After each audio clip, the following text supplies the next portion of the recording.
সুপ্রিয় শিক্ষার্থীরা, আজকে আমরা শিখব তাহকিক ক্লাসের কিভাবে একটি সিগা বের করতে হয়। শব্দ থেকে কিভাবে আমরা বুঝবো যে এটা কোন সিগায় রয়েছে।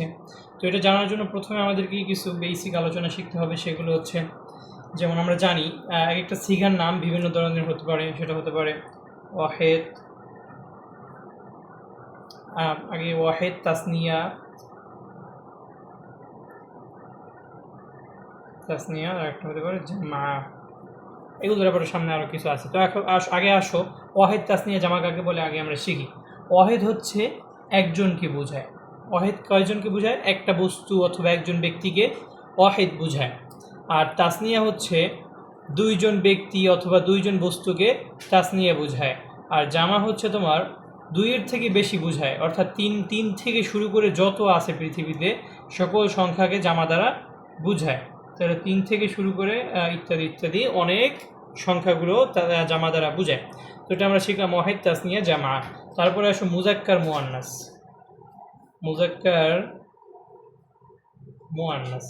মুজাক্কার হচ্ছে পুরুষ বোঝায়, আর মুআন্নাস দ্বারা বোঝায় হচ্ছে মহিলা বা স্ত্রী জাতীয় বোঝায় আর কি। তাহলে মুজাক্কার দ্বারা কি বললাম? পুরুষ, আর মুআন্নাস দ্বারা মহিলা বোঝায়। তারপরে আসো গায়েব, হাজের, মুতাকাল্লিম। এগুলো দ্বারা কোনটা বোঝায়? গায়েব মানে হচ্ছে অনুপস্থিত, যারা অনুপস্থিত। যে গায়েবের অর্থটা এরকম দেয়, যারা অনুপস্থিত আমরা তাদেরকে কি বলে সম্বোধন করি? সে অথবা তারা, এটাই তো বলি, তাই না? যে সে অনুপস্থিত, সে আজকে আসেনি, সে অনুপস্থিত, এরকম ইত্যাদি ইত্যাদি বলি। অথবা তারা দুজন অনুপস্থিত, তারা সকলে অনুপস্থিত। তো এগুলো আমরা কি বলি? অনুপস্থিতের ক্ষেত্রে গায়েবের সিগা ব্যবহার করি। আর হাজের হচ্ছে তোমার উপস্থিত, যারা ব্যক্তি আছে, উপস্থিত ব্যক্তিবর্গ রয়েছে উপস্থিত, তাদেরকে আমরা বলি হাজের। যেমন যারা উপস্থিত আছে তাদেরকে আমরা কি বলে সম্বোধন করি? তুমি, তাই না? তুমি অথবা তোমরা, যে তুমি এইটা নিয়ে আসো, তুমি ওইটা করো, এই যে ইত্যাদি ইত্যাদি, তুমি কাজটা করেছো। মুতাকাল্লিম দ্বারা বোঝা হচ্ছে ব্যক্তি নিজে অথবা নিজের দলকে, নিজেকে বোঝায়।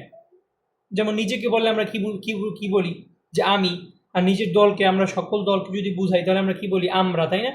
যে আমরা আজকে ফুটবল খেলায় জিতেছি, তাহলে আমার দলকে যদি বুঝাই তাহলে এটা হবে কি? নিজেকে বুঝায় ব্যক্তি। তো আমরা যদি নিচে আর একটু লিখে দিই, সে,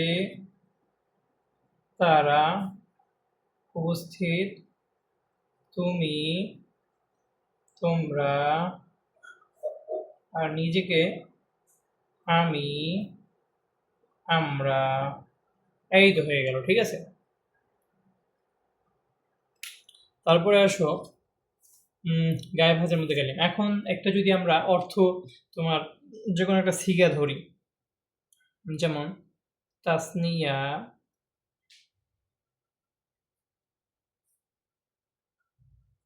মুজাক্কার, গায়েব। আচ্ছা, তাসনিয়া মানে কয়জন?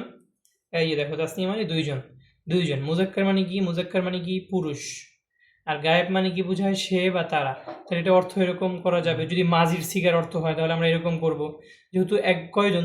দুইজনের ক্ষেত্রে আমরা কি বলি? অনুপস্থিতের ক্ষেত্রে যারা অনুপস্থিত তাদের বেলায় আমরা দুইজনের বেলায় কি বলে সম্বোধন করি? তারা, তাই না?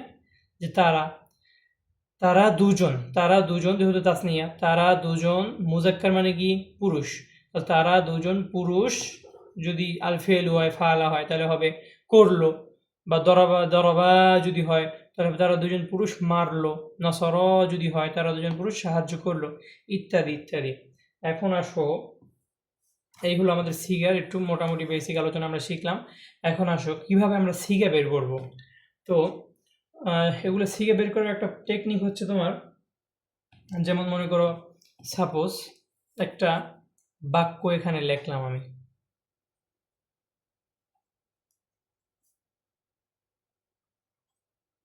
কাতাবা মাহমুদুন, মাহমুদ লিখলো। এটার অর্থ তুমি মুখস্থ করলা, যেটা অর্থ হচ্ছে মাহমুদ লিখলো। এখন বলো তো এটা কোন সিগা হবে? কাতাবা। তুমি মিজানের ঘও জানো না, মিজানের মও জানো না, এখন কিভাবে অর্থ বলবা? হ্যাঁ, এই টেকনিক আছে। এখানে মাহমুদ লিখলো, মাহমুদ কয়জন? একজন, তাই না?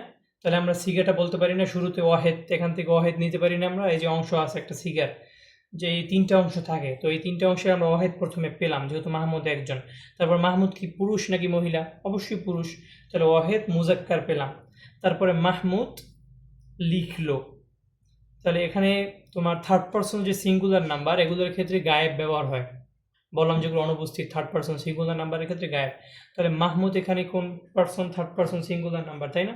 তাহলে এখানে মাহমুদের বদলে আমরা কি লিখবো? গায়েব। কি বলবো সিগার নাম? গায়েব। তাহলে আমরা পেলাম কি? ওয়াহেদ মুজাক্কার গায়েব। তাহলে এটা সিগা যদি আসে পরীক্ষায় কি বলে, কি লিখবো? ওয়াহেদ মুজাক্কার গায়েব লিখে দিব সিগা, ঠিক আছে? তারপরে যদি আরেকটা লিখি,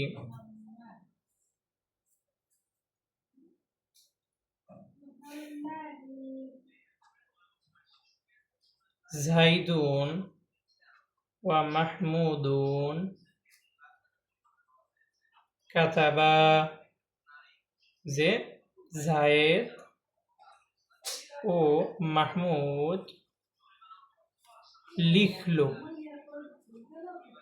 তাহলে এখানে জায়েদ মাহমুদ লিখলো, এখানে কয়জন? জায়েদ এবং মাহমুদ দুইজন ব্যক্তি, তাই না? তো দুজনের ক্ষেত্রে আমরা কি লিখবো? তাসনিয়া নিতে পারি। এই যে দুইজন, তাসনিয়া নিলাম। তাসনিয়া নেওয়ার পরে এখানে যেহেতু থার্ড পারসন তোমার অনুপস্থিত, জায়েদ মাহমুদ অনুপস্থিত, কোনো মানুষের নাম বুঝালে, ঠিক আছে, কোনো মানুষের নাম বুঝালে গায়েব হবে। আর যদি আমরা বলি তুমি অথবা তোমরা, তাহলে হাজির হবে। তাহলে এখানে যেহেতু অনুপস্থিত, সে বা তারা অথবা কোনো ব্যক্তির নাম বুঝালে সেটা হবে তোমার গায়েবের সিগা। তাহলে এখন এই জায়েদ মাহমুদ এটা কি মুজাক্কার না মুয়ান্নাস? মুজাক্কার। তাহলে তাসনিয়া মুজাক্কার, আর যেহেতু নাম এজন্য গায়েব। তাসনিয়ার সিগা কি হবে? তাসনিয়া মুজাক্কার গায়েব। এখন আসো যদি আরেকটা উদাহরণ দিই আমরা,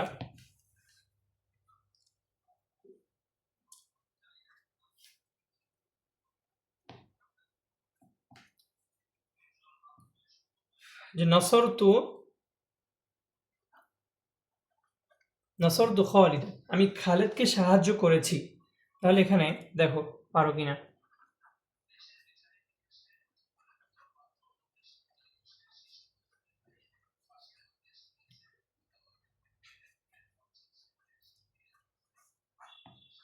তো দেখো এখানে আমি, তাই না? আমরা বলছিলাম কি? আমি কয়জন? একজন। তাহলে এটা সিগাটা প্রথমে নিতে পারি ওয়াহেদ। তারপরে খালেদকে সাহায্য করেছি, আমিটা হতে পারে মুজাক্কার মুয়ান্নাস, দুইটিই হতে পারে।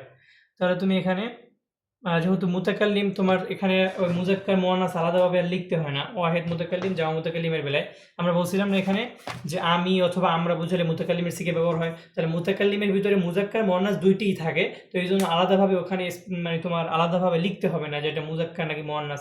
ডিরেক্ট লিখে দিলেই হবে ওয়াহেদ মুতাকাল্লিম, শেষ। মহিলা হতে পারে, পুরুষ হতে পারে, যাই হোক, ওয়াহেদ মুতাকাল্লিম লিখে দিলেই হবে। কিন্তু যদি এখানে আমরা হতো, আমরা, তাহলে আমরা কি লিখতে পারতাম? এখানে জামা মুতাকাল্লিম লেখা লাগতো তখন, ঠিক আছে? তাহলে এই ছিল আজকের সিগা, কিভাবে সিগা বের করতে হয়, এটার নিয়ম মোটামুটি। তো অর্থ দেখেই তোমরা কিন্তু সিগাগুলো বের করে ফেলতে পারবা। তোমরা হাদিস অথবা কোরআনের যে আয়াতগুলোর অর্থ মুখস্থ করবা, অবশ্যই তো অর্থ মুখস্থ করবা, তাই না?